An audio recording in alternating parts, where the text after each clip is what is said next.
Bismillahirrahmanirrahim. Assalamualaikum warahmatullahi wabarakatuh. Apa kabar semuanya? Semoga dalam keadaan baik dan sehat. Pada video kali ini kita akan membahas materi tentang penguatan ekonomi maritim di Indonesia. Dalam pembelajaran pada video kali ini diharapkan kalian dapat menjelaskan upaya meningkatkan ekonomi maritim dan kalian dapat menganalisis hambatan perkembangan ekonomi maritim. Apakah kamu suka main ke pantai atau ke laut, atau kamu justru tinggal di dekat laut? Pasti menyenangkan ya, bermain dan tinggal di daerah laut atau pantai. Tahukah kamu, Indonesia yang merupakan negara kepulauan punya banyak potensi di bidang maritim atau kelautan. Selain itu, tanah Indonesia yang subur memungkinkan untuk melakukan pengembangan di bidang agrikultur. Ternyata Indonesia yang kalian tempati sangat kaya ya. Sekarang kita belajar bagaimana mengembangkan ekonomi maritim dan agrikultur di Indonesia.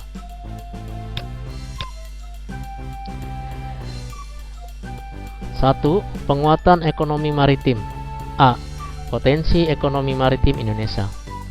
Apa yang dimaksud ekonomi maritim?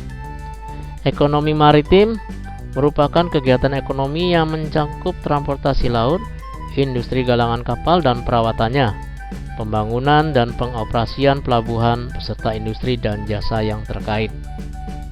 Sedangkan yang dimaksud ekonomi kelautan itu apa sih? Ekonomi kelautan merupakan kegiatan ekonomi yang dilakukan di wilayah pesisir dan lautan serta darat yang menggunakan sumber daya alam dan jasa-jasa lingkungan kelautan untuk menghasilkan barang dan jasa.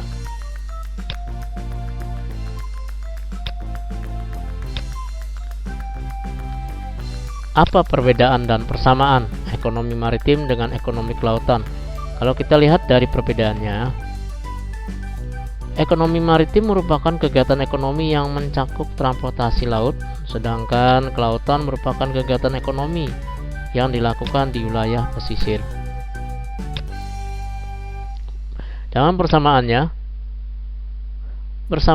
adalah keduanya sama-sama bertujuan untuk meningkatkan kesejahteraan manusia dalam memenuhi kebutuhan hidupnya.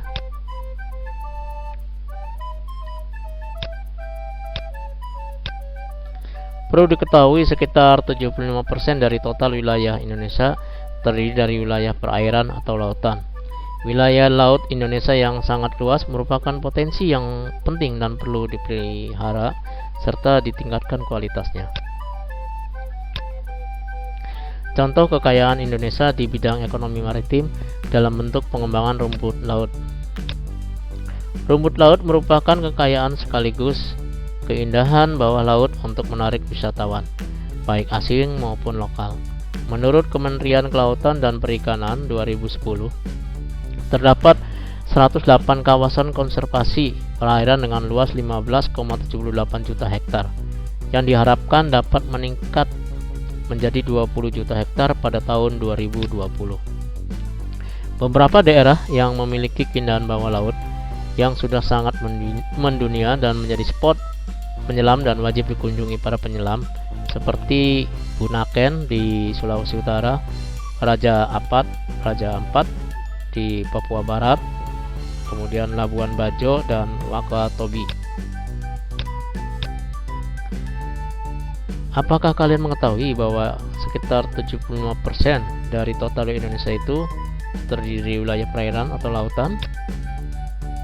Wilayah laut Indonesia yang sangat luas merupakan potensi yang penting dan perlu dipelihara serta ditingkatkan kualitasnya.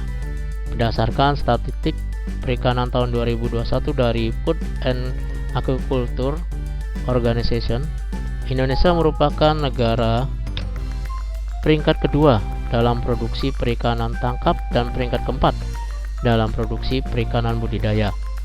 Indonesia juga merupakan negara kedua dalam hal banyaknya jumlah kapal yang dimiliki setelah Tiongkok.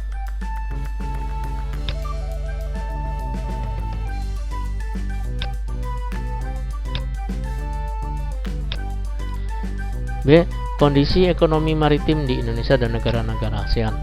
Keprihatinan terhadap sektor kelautan nasional mengharuskan adanya kebijakan strategis untuk mempercepat pengembangan keunggulan di berbagai subsektor kelautan.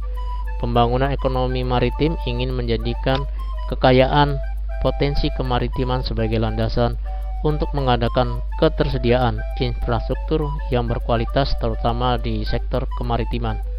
Dengan demikian, iklim bisnis dan investasi maritim yang baik akan berkembang. Pembangunan ekonomi maritim akan membawa industri pada kebutuhan akan sumber daya manusia kemaritiman modern. Jika proses ini dapat berlangsung, maka pembangunan ekonomi maritim dipastikan akan dapat membawa masyarakat ke arah kemakmuran.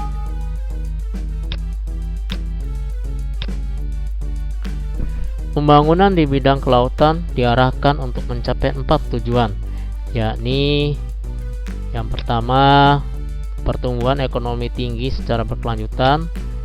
Yang kedua, peningkatan kesejahteraan seluruh pelaku usaha, khususnya para nelayan, pembudidayaan ikan, dan masyarakat kelautan lainnya yang berskala kecil. Kemudian yang ketiga, terpeliharaannya kelestarian lingkungan dan sumber daya kelautan. Kemudian yang terakhir, keempat, menjadikan laut sebagai pemersatu dan tegaknya kedaulatan bangsa. Selanjutnya, kondisi ekonomi maritim. Kita lihat dari A. Sektor pelayaran, B. Sektor perikanan, dan C. Sektor pariwisata bahari. Sektor pelayaran. Sebagai negara kepulauan terbesar di dunia, industri pelayaran merupakan infrastruktur dan tulang punggung kehidupan berbangsa dan bernegara. Namun dalam realita, industri pelayaran nasional saat ini dalam kondisi belum begitu baik. Ditinjau dari segi daya saing, pangsa muatan armada kapal nasional masih tergolong rendah. Industri galangan kapal yang sebenarnya sangat strategis karena mempunyai rantai hulu hilir yang panjang hingga saat ini masih belum berkembang. Kemudian dari sektor perikanan, potensi sektor perikanan Indonesia sangat besar dan sepantasnya Indonesia menjadi negara industri perikanan terbesar di Asia. Namun demikian, kontribusi sektor perikanan terhadap pendapatan nasional masih sangat rendah. Pertambahan kawasan budidaya perikanan pun masih sangat kurang. Kemudian, kondisi ekonomi maritim selanjutnya yang terakhir yaitu sektor pariwisata bahari. Pengembangan pariwisata bahari diyakini dapat mempunyai efek berganda yang dapat menyerap tenaga kerja, meningkatkan pendapatan masyarakat, mendatangkan wisata yang berasal dari luar negeri yang akan mendatangkan devisa bagi negara. Kemudian bagaimana strategi dan kebijakan apa saja yang bisa digunakan untuk mengembangkan ekonomi maritim di Indonesia?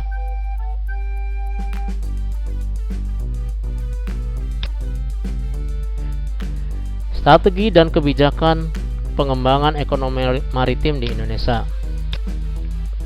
Yang pertama, perubahan paradigma pembangunan nasional dari pembangunan berbasis daratan menjadi pembangunan berbasis kelautan. Hal ini akan memacu berbagai produk kebijakan publik, infrastruktur, dan sumber daya finansial yang terintegrasi menunjang pembangunan kelautan. Melalui perubahan basis pembangunan dari basis daratan ke lautan, maka pelabuhan armada pelayaran atau transportasi laut akan lebih maju dan efisien.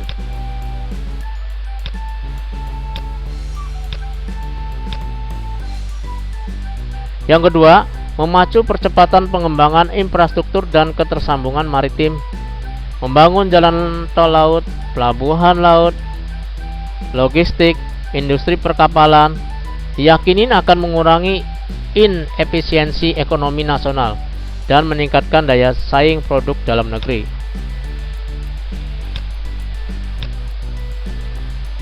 Tiga, bentuk kebijakan lain di bidang ekonomi maritim. Indonesia menyiapkan 5 pelabuhan besar dalam menyambut ASEAN Connectivity.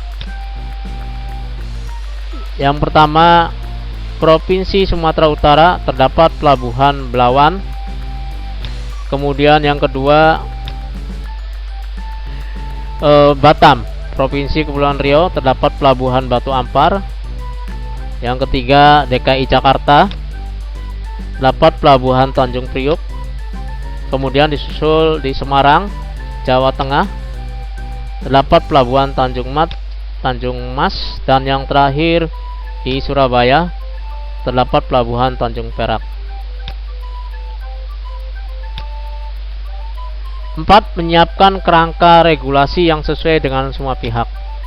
Karena regulasi setiap negara di ASEAN sangat berbeda-beda, maka diperlukan harmonisasi regulasi.